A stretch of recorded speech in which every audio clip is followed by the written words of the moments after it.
السلام علیکم ورحمۃ اللہ وبرکاتہ۔ ایک شخص نے سوال کیا ہے، اگر کوئی شخص روزے کی حالت میں بیوی سے ہم بستری کرے تو کیا حکم ہے؟ تو کیا 60 روزے رکھنے پڑیں گے؟ جواب، اس کا جواب یہ ہے، اگر صورت مسئولہ میں اگر رمضان کے روزے میں ہم بستری کرے تو مسلسل 60 روزے رکھنے پڑیں گے۔ اگر درمیان میں کوئی روزہ چھوٹ جائے تو سرے سے روزے شروع کریں گے اور 60 روزے مکمل کریں۔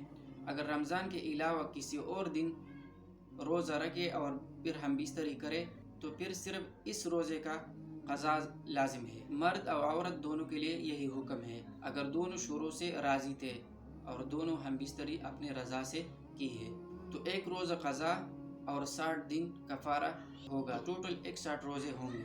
دوسرا سوال یہ کیا گیا ہے، اگر کوئی شخص حالت روزے میں اپنے ہاتھ سے خواہش پوری کرے تو کیا حکم ہے؟ تو کیا 60 روزے رکھنے پڑیں گے؟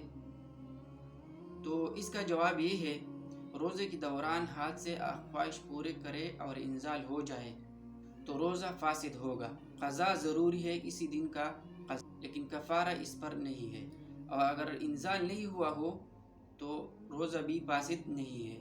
واضح رہے کہ ہاتھ سے خواہش پورا کرنا حرام اور ناجائز ہے، اس پر لعنت بھیجی گئی ہے۔ قیامت کے دن ایسے لوگوں کا ہاتھ حاملہ ہوں گے۔